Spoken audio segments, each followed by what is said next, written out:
There is a night in every believer's life when the ceiling feels too low and the air feels too thin. When the body refuses to obey, when the medicine stops working, when the doctors shake their heads with pity in their eyes. When the bank account empties and the phone stops ringing and the friends who promised to stay begin to drift away like smoke. When the child you raised with tears and tahajjud turns their face from you. When the spouse who stood beside you for decades is lowered into the earth, and you remain, suddenly a stranger in your own existence. If you are in that night right now, if your bones ache with an illness that has no name, if your heart carries a grief that has no bottom, if you have prayed until your forehead calloused and still the answer delays, if you have wondered whether Allah has turned His face from you, then you must know that you are not alone in this darkness. You stand in a noble lineage. You walk where prophets have walked. You feel what the best of creation have felt. 18 years. That is how long one prophet stood in the furnace of affliction. Not days. Not months. 18 years of pain that made sleep impossible, of poverty that stripped every comfort, of isolation that would break any ordinary soul. And yet, he never broke. His name was Ayyub. And his story was written by Allah not merely as history, but as a roadmap for every suffering servant who would follow him until the day of judgment. This is not a story about a man who had no problems. This is a story about a man who had every problem, and still chose Allah. Welcome, beloved listener. Welcome to this space where we do not rush past pain, where we do not offer shallow comfort to deep wounds. Here, we sit with the stories of the prophets as they truly were, not as distant legends, but as human beings who bled, who wept, who questioned, who held on. The Quran does not hide their struggles. It illuminates them. It honors them. Because Allah wants you to know that difficulty is not a sign of abandonment. It is often the very soil where faith grows deepest roots. Tonight, we travel to ancient Syria, to a time before engines and electricity, to a man who possessed everything a heart could desire, and lost it all, piece by agonizing piece. We come not as tourists to his suffering, but as students of his patience. We come to learn how a human being can be stripped of health, wealth, family, and reputation, and still rise each morning with one word upon his tongue, Alhamdulillah. All praise is due to Allah. This is the story of Ayyub. May it heal what is broken in us. May it light what is dark in us. May it remind us that after every night of powerlessness, there is a morning of mercy. The man before the trial. What do we know of Ayyub before the sky fell upon him? The Quran gives us glimpses, and authentic narrations paint the rest with careful strokes. He was not a king, though he possessed the wealth of kings. He was not a judge, though people traveled for days to seek his wisdom. He was, by every account, a man of complete fitra, natural alignment with the divine order Allah had established. His body was strong. In an age when a fever could claim a life and a broken bone could mean permanent disability, Ayyub enjoyed robust health that allowed him to work alongside his servants, to travel for trade, to lead prayers with a voice that carried both power and tenderness. He was handsome in a way that drew eyes without arrogance, with a face that seemed to carry light, not the light of youth, which fades, but the light of sincerity, which deepens with age. But it was his character that made him truly remarkable. The people of his region would later recall how Ayyub would walk through the marketplace and stop to lift a fallen load for an elderly vendor, how he would invite the poor to sit at his own table, how he would forgive debts with a smile that made the forgiven weep with gratitude. He was, in the words of those who knew him, a man who seemed to carry the mercy of Allah in his very hands. His worship was not performative. Long before the trial, Ayyub had established patterns that would sustain him. He rose for tahajjud while others slept, not out of obligation, but out of longing. He fasted regularly, not to demonstrate piety, but to discipline the nafs that might otherwise grow complacent in comfort. He gave charity not from his surplus, but from his best, first fruits, finest livestock, gold untarnished. "Why do you give what is excellent?" he was once asked. He replied, "Allah gave me what is excellent. Shall I offer him less?" Before Damascus became a city of minarets, before the Roman roads and the silk merchants, There was a landscape of rocky highlands and fertile valleys where the descendants of Ibrahim had settled. This was the region of Horan, south of what we now call Damascus, where volcanic soil met ancient trade routes. Here, among the Banu Ishaq, the children of Isaac, a community lived in relative prosperity, herding livestock, tilling fields, maintaining the faith of their forefather Ibrahim. The people of this region were not idolaters, not in the crude sense that would characterize later Arabian society. They had drifted, as people do, into a comfortable spiritual mediocrity. They believed in Allah, certainly. They performed the outward rituals.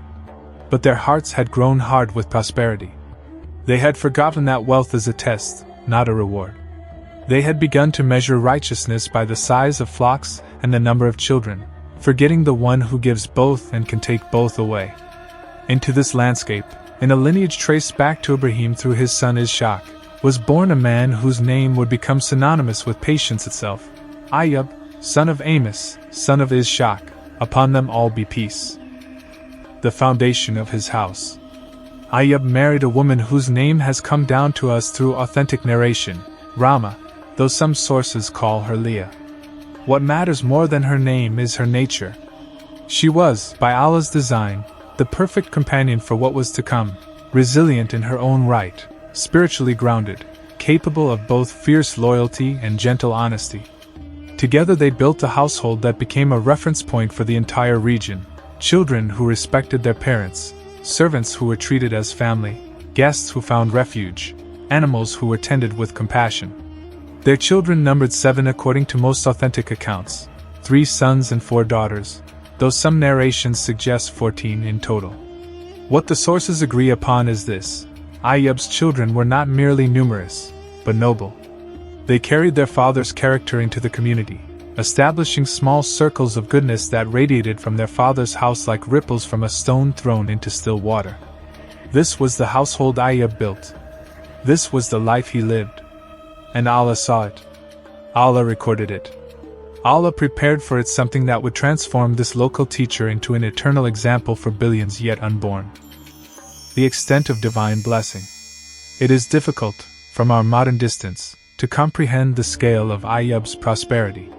The Quran describes him with a word that carries weight: aulad and mal, offspring and wealth, given in abundance, in multiplicity, in layers upon layers. His livestock numbered in the thousands. Not hundreds, thousands. Sheep that covered hillsides. Cattle that filled valleys. Camels that could travel the trade routes from Yemen to Damascus without straying. Donkeys and horses for plowing and transport. Land that had been cultivated for generations. Orchards of pomegranate and fig, vineyards heavy with grapes, fields of wheat that swayed like gold in the Syrian sun. But Ayyub understood something that his neighbors had forgotten. He understood that these were not his accomplishments. In his heart, he carried the knowledge that Ibrahim had carried, that Dawood would later carry, that every true servant of Allah must carry. Allah gives, and Allah withholds. Blessed is Allah in all cases. He employed hundreds. He fed thousands. When famine struck neighboring regions, Ayyub's granaries opened without hesitation. When orphans appeared at his gates, they found not charity but adoption, not alms but belonging. He established endowments that outlasted his lifetime, wells that still bore his name centuries later, schools where the poor could learn what the rich paid to acquire. His wealth was not a wall between him and Allah. It was a bridge. Every dinar that passed through his hands carried a portion to the needy. Every hour spent managing his affairs included hours spent in prayer. He did not use his prosperity to escape spiritual discipline. He used it to deepen that discipline, knowing that the test of wealth is harder than the test of poverty, for poverty pushes one toward Allah, while wealth so often pulls away. The recognition of heaven. Allah, in His infinite knowledge, sees not merely actions but the roots of actions. He sees the intention that turns a simple deed into an eternal act of worship. And He saw in Ayyub a sincerity so pure that He elevated him among the prophets, not because of miracles performed for crowds, but because of patience practiced in private. In Surah Al-Anbiya, Allah places Ayyub in the noble company. And remember Ayyub, when he called to his Lord, "Indeed, adversity has touched me, and you are the most merciful of the merciful." 21 hours 83 minutes. This verse arrives in a chapter that lists the prophets sequentially, showing the continuity of divine guidance. Ayyub stands between Dawud and Sulaiman, between Zechariah and Yahya, among those who received revelation, who were given specific missions, who were chosen to model different aspects of servanthood for humanity. What was Ayyub's specific mission? It was not to bring a new law, as Musa did, not to establish a kingdom, as Dawud did, not to call a people from idolatry, as Ibrahim did. Ayyub's mission was more intimate, more universal, more desperately needed by the human heart. He was chosen to demonstrate that faith could survive total loss, that love for Allah could outlast love for anything else, that sabr, patience, was not merely endurance, but active, radiant trust. Before the trial, Ayyub was already remarkable. After the trial, he would become immortal in the memory of believers. Shaitan's accusation. There is a scene that unfolds in the unseen world, reported in authentic narration, that explains what happened to Ayyub. It is a scene that recurs throughout the history of prophethood, for Shaitan, the accursed enemy, never ceases his campaign to corrupt what Allah has purified. Allah, in His wisdom, allows Shaitan to speak, for through Shaitan's lies greater truths are revealed. And so it was that Shaitan stood before the Lord of the worlds and made his case against Ayyub, just as he had made it against Adam, against Ibrahim, against every servant who walked in sincerity. "O Lord," Shaitan said, his voice smooth with false concern, "you have blessed Ayyub with wealth and children and health and honor. You have surrounded him with comfort until he has forgotten what it means to struggle. Of course he worships you. He has never been tested. His gratitude is cheap, purchased with ease. His prayers are easy when he has no pain to distract him. Let me touch what he has, and you will see his true face. Let me take what you have given, and he will curse you where he now praises." This was Shaitan's ancient strategy, to convince the divine that human faith is conditional, transactional, hollow. To suggest that we love Allah only for His gifts, not for His essence.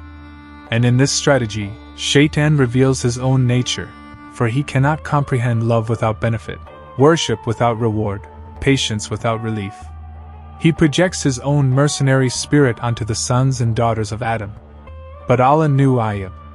Allah had created his heart, had placed within it a light that Shaitan could not perceive. And so, with a permission that was itself a test and an honor, Allah granted Shaitan limited access to Ayyub's worldly life.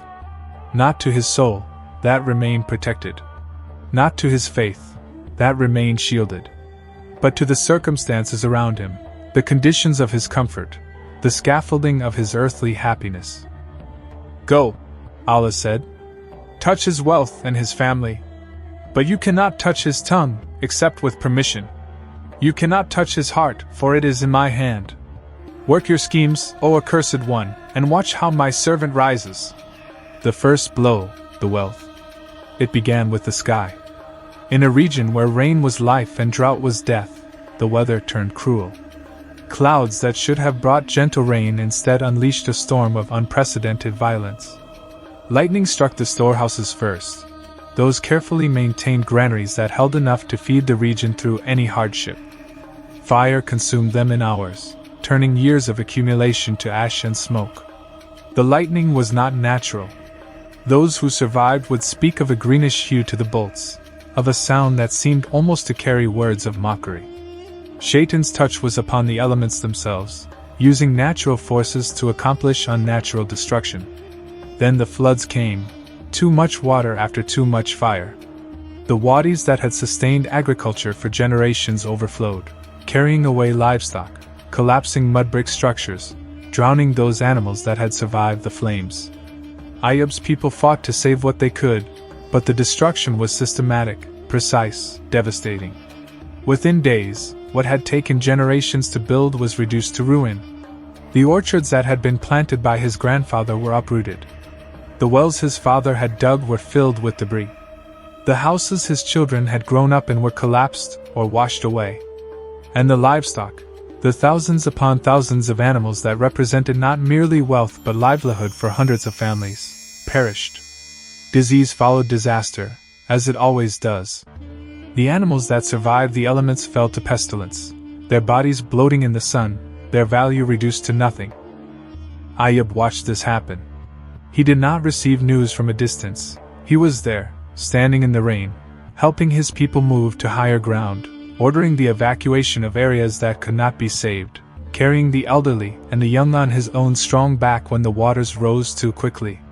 He watched his wealth dissolve with his own eyes. And when the last of the flood had receded, when he stood on a hilltop looking over a landscape of devastation, his people expected despair. They expected the collapse they themselves felt. Instead, Ayyub raised his face to the sky, where the first stars were appearing through clearing clouds, and he spoke words that would be recorded until the end of time. All praise is due to Allah, in all circumstances.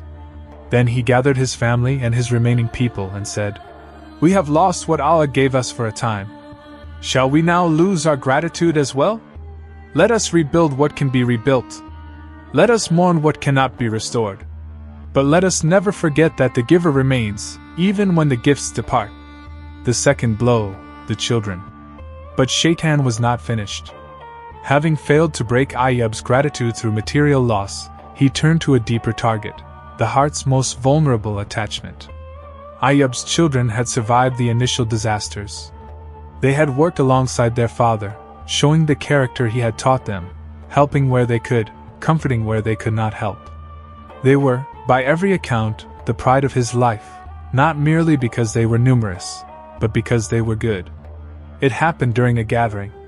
The authentic narrations tell us that Ayyub's children had maintained a tradition of coming together regularly, of sharing meals and memories, of strengthening the bonds that held their large family as one. On this particular day, they had gathered in the home of the eldest son, a structure that had survived the floods and was being used as a temporary headquarters for the rebuilding efforts. The roof fell without warning. Whether through structural weakness from the recent flooding, or through some other agency, the ceiling of the upper room collapsed upon those gathered below. All of Ayyub's children, every son, every daughter, were gathered in that room. And all of them, in one moment, in one catastrophe, were taken. The news reached Ayyub as he was overseeing the repair of a damaged well. He dropped the tool in his hand and ran as a father runs, as only a father can run, through the ruined streets, through the crowds that parted before his desperation, to the house where his children had been. What he found, the narrations spare us the details out of mercy. But they tell us what matters, that Ayyub entered the ruin, that he searched with his own hands through the debris, that he found what no father should have to find, and that he emerged carrying nothing but their bodies, one by one, laying them out in the courtyard with a gentleness that broke the hearts of all who watched. His wife, Rama, was there. She had been visiting a neighbor and thus survived. She found her husband kneeling among their dead children, and she feared for his sanity. She approached slowly, speaking his name, touching his shoulder. Ayyub turned to her. His face was wet with tears. It would be the last time moisture would touch his face for 18 years, for the illness that followed would dry his eyes even as they wept inwardly. But in that moment, tears flowed freely. The illness descends. Shaitan, witnessing this endurance, was not defeated, only more determined. He returned to the presence of Allah, and his voice carried genuine confusion beneath the malice. "How is this possible?" he demanded. "A man loses all wealth, all children, and still he praises you? He is either mad, or he worships you for something deeper than I suspected. Or," Allah replied, "his worship is true, and your understanding is false. Then let me touch his body." Shaitan insisted. "The healthy man can bear loss because he still has strength. Let me take his health, and you will see the truth. Let me afflict him with what no human can endure, and watch whether his patience survives." Again, Allah granted permission, not because he needed to prove anything to Shaitan, but because he intended to prove something to humanity. Something that would echo through every hospital room, every chronic illness, every body that betrayed its owner for years on end. The permission was specific. Shaitan could afflict Ayyub's body, but not his soul. He could cause pain, but not despair. He could destroy the vessel, but not the light within it. The illness that descended upon Ayyub has been described in various authentic narrations with details that medical science would later recognize. It began with a fever that did not break, not for days, then weeks, then months. The fever gave way to a skin condition that consumed him from the extremities inward.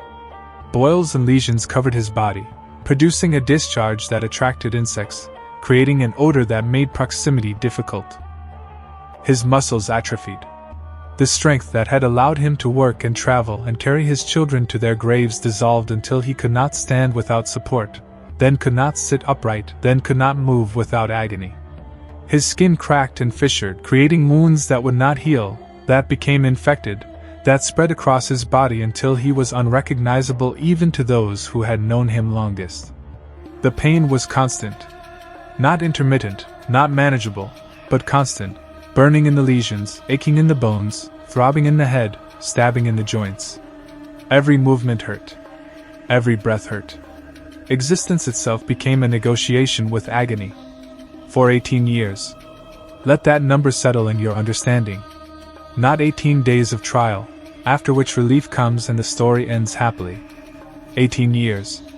Long enough for a child to be born and reach adulthood. Long enough for a new generation to grow up knowing Ayyub only as the afflicted one. A cautionary tale rather than a living prophet. The isolation of pain. The physical suffering was compounded by social death. As Ayyub's condition worsened, as his appearance became more distressing and his odor more pronounced, people began to avoid him. This was not cruelty entirely, it was the ancient instinct for self-preservation, the fear of contagion, the visceral recoil from visible disease. But to Ayyub, who had spent his life serving others, the abandonment was its own wound. "Ayyub," she said, "you have prayed for 18 years. You have praised Allah through pain that would drive others mad. And where is the answer? Where is the relief that was promised to the patient? Perhaps it is time to ask for something different. Perhaps it is time to ask for death, to ask for the end of this suffering. Has Allah not taken everything? Will He take your dignity as well?" These words, spoken in weakness, were the closest Shaitan came to victory. For they struck at the core of Ayyub's remaining trial, not the loss of wealth or children or health, but the temptation to despair, to resent, to break the covenant of patience. The breaking point that did not break. Ayyub's response is one of the most profound moments in prophetic history. The Quran records it with a brevity that only magnifies its weight. In Surah Sad, Allah tells us, "And remember our servant Ayyub, when he called to his Lord, indeed, Satan has touched me with hardship and torment." 38:41. But this is not the whole story.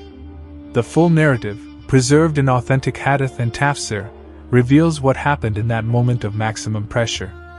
Ayyub heard his wife's words, and he felt the surge of something he had not felt before, anger. Not at Allah, never at Allah, but at the source of the whispers that had reached her. He recognized Shaitan's touch in her exhaustion, in her despair, in the suggestion that death was preferable to patience. And he made a promise. A vow. In the intensity of that recognition, he swore that if Allah restored him, he would administer 100 lashes, to whom, he did not specify, for his mind was clouded by fever and pain. But the vow was real, and it was binding, and it would later require divine intervention to fulfill without injustice. The command to move. Allah's response to Ayyub's prayer was not immediate healing. It was a command. An instruction that required effort from the afflicted one, that demanded participation in his own restoration. According to authentic narration, Ayyub was instructed, through revelation, through inspiration, through the deep knowing that prophets possess, to arise, to move, to take action despite his condition.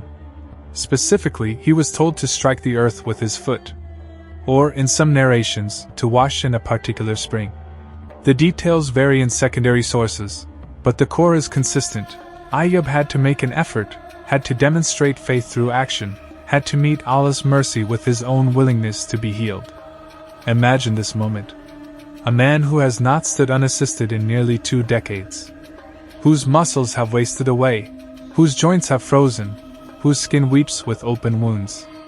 And he is told, rise, move, act. Rama helped him. She lifted him, supported him, held him as he made the effort to obey. And as he struck his foot against the ground, or as he touched the healing water, or as he simply made the intention to comply, Allah sent the cure. It was not gradual. Not the slow recovery of modern medicine, the careful rehabilitation, the managed expectation. It was instantaneous, complete, total. The fever broke like a dam releasing. The skin closed like time running backward. The muscles filled out, the joints loosened, the strength returned, not to the level of his prime, but beyond it, renewed and enhanced by 18 years of spiritual conditioning. Ayyub stood. For the first time in 18 years, he stood without pain, without assistance, without the constant negotiation with agony that had been his existence. He stood, and he wept, actually wept, with moisture in his eyes for the first time since the illness had dried his tears. And then he laughed. Laughed with a joy that echoed through the region, that brought people running from surrounding villages to see what miracle had occurred. They found him, a man they had forgotten, or remembered only as a tragic figure, standing in the sun, whole and healthy, his face radiant with something more than physical recovery. The restoration of all things. But Allah was not finished with His mercy. The healing of the body was only the beginning. Wealth returned, multiplied, according to some narrations, beyond what had been lost. Flocks appeared, as if guided by divine instruction, seeking out Ayyub's restored land. Crops flourished in soil that had been barren. The prosperity that had taken generations to build the first time was restored in months, as if creation itself was eager to compensate for what had been taken. And children. The deepest wound, the loss that had no replacement, Ayyub was given new children. Not to replace the ones lost, for the lost are never replaced, but to continue the lineage, to restore the family, to give him descendants who would carry his name and his story forward. The Quran does not give us the exact number, but authentic narrations suggest that Ayyub was granted children equal to or greater than what he had lost, 7 again, or 14, or more. And not merely numerous, but noble, continuing the pattern of righteousness that had characterized their father's house. His wife, who had remained through everything, who had spoken words of weakness but never abandoned him, was also honored. The years of service were recognized, the patience that had mirrored his own was rewarded. Together, they rebuilt not merely a household, but a legacy. The fulfillment of the vow. There remained the matter of the vow. Ayyub had sworn to administer 100 lashes in his gratitude for healing. But to whom? And how? The vow had been made in pain, in the intensity of recognizing Shaitan's influence, and it could not be fulfilled literally without injustice. Allah, in His wisdom, provided a solution that demonstrated both mercy and principle. Ayyub was instructed to take a bundle of 100 thin reeds or grasses, and to strike his wife once with them, or alternatively, to strike a single blow that carried the weight of the intention. The specific fulfillment varies in narration, but the principle is clear: vows must be honored, but Allah's mercy provides ways to honor them that do not harm the innocent. This episode, seemingly minor, carries profound lessons about the nature of promises to Allah, about the balance between commitment and compassion, about the ways in which divine law accommodates human limitation. The nature of true patience. What is sabr? We translate it as patience, but the Arabic word carries weight our English equivalent cannot hold. Sabr is not passive waiting. It is not resignation, not fatalism, not the stoic suppression of emotion. Sabr is active, dynamic, radiant. It is the choice to remain aligned with Allah's will while the world falls apart around you. Ayyub's patience was not the absence of feeling. He felt the loss of his children with the depth any father would feel. He felt the pain of his illness with the intensity of any human body tormented.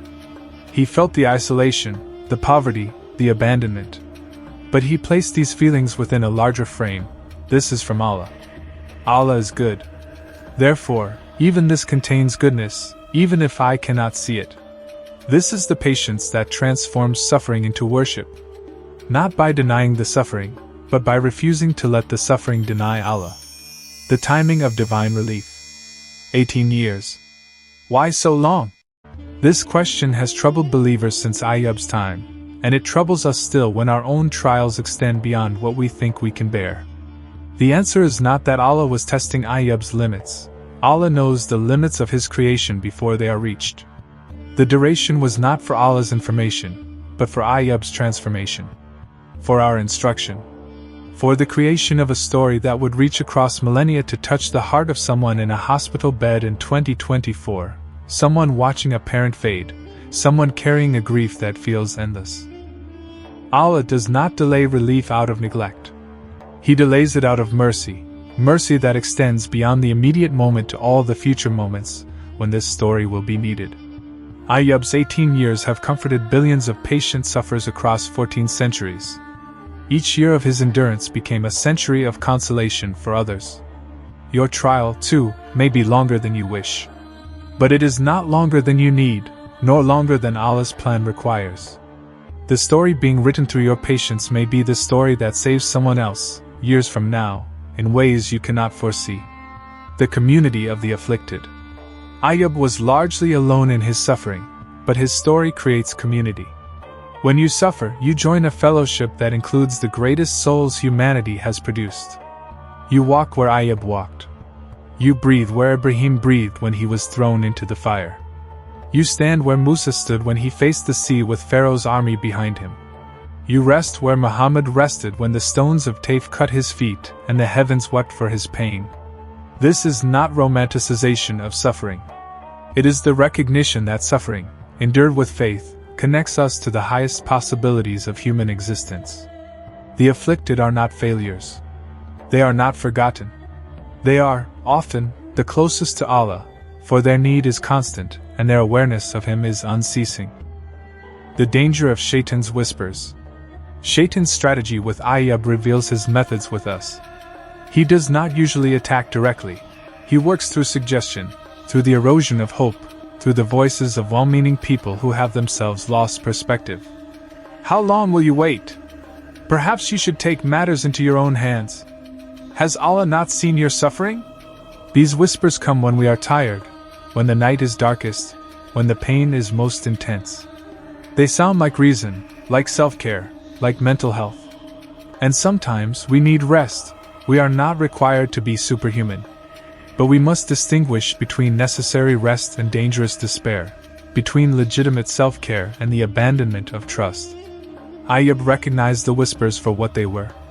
He did not condemn his wife. He recognized that she spoke from exhaustion, not malice. But he refused to let her exhaustion become his direction. He corrected with gentleness, redirected with wisdom, and held fast to the rope of Allah even when those closest to him wavered. This is our model. To be gentle with the weak, but firm with the truth. To understand the pressures on others without letting those pressures define our response to Allah. The dua that changes everything. Ani masani al-duru wa anta aramu ar-rahman. Learn this dua. Memorize it. Plant it in your heart like a seed that will grow through any winter. It acknowledges reality. Adversity has touched me, without exaggerating or minimizing. It affirms divine attribute. You are the most merciful of the merciful, without demanding specific outcomes. This is the language of someone who has learned that Allah's mercy is not a transaction. It is not given because we have earned it, or withheld because we have failed. It flows from who Allah is, not from what we have done. And it operates on timelines and in ways that our limited understanding cannot always trace. When you cannot pray for what you want, because you do not know what you want, or because what you want seems impossible, pray for Allah's mercy. That prayer encompasses everything worth having, and protects against everything worth fearing. Final reflection, the mirror of Ayyub. Beloved listener, if you have stayed with this story until now, there is a reason. Perhaps you needed to hear that suffering does not mean abandonment. Perhaps you needed to see that patience is possible, even in extremity. Perhaps you needed the words of Ayyub's dua to speak your own unspoken pain. Whatever brought you here, know this: Ayyub's story is not over. It continues in every hospital room where someone chooses gratitude over bitterness. In every widow who rises for far despite her loneliness. In every unemployed worker who maintains dignity in rejection. In every parent who prays for a wayward child without losing hope. In every body that fails while the spirit holds fast. You are the continuation of Ayyub's story. Your patience, however imperfect, however partial, however interrupted by moments of despair that you then reject, you are writing the next chapter of what faith can endure. And Allah sees you. Allah records you. Allah prepares for you a relief that will make the waiting worthwhile, even if that relief comes only in the gardens of the hereafter. The Prophet Muhammad, peace and blessings be upon him, told us that on the Day of Judgment, the people will wish that their skin had been cut with scissors in this world, so great will be the reward for those who suffered with patience. This is not a call to seek suffering, it is a promise that transforms how we receive it when it comes. Ayyub is waiting for you, in a sense. Not in his restored prosperity, but in his moment of maximum pain, when he chose Allah. He is waiting to show you that the choice is possible. That you can hurt and still say Alhamdulillah. That you can lose everything and still have everything that matters. That you can be abandoned by everyone and still be accompanied by the one who never abandons. Allahumma, make us among the patient. Allahumma, make our trials means of nearness to you. Allahumma, grant us the dua of Ayyub on our dark nights, and his gratitude on our bright mornings. Allahumma, let us not waste our suffering, but transform it into worship. And Allahumma, when you restore us, whether in this life or the next, let us remember to thank you with the intensity that Ayyub taught us, for as long as you give us breath. This is the story of Ayyub. This is your story, if you choose to make it so.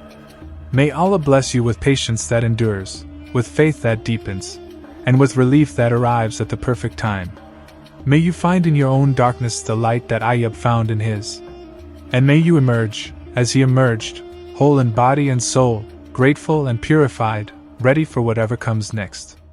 Ameen.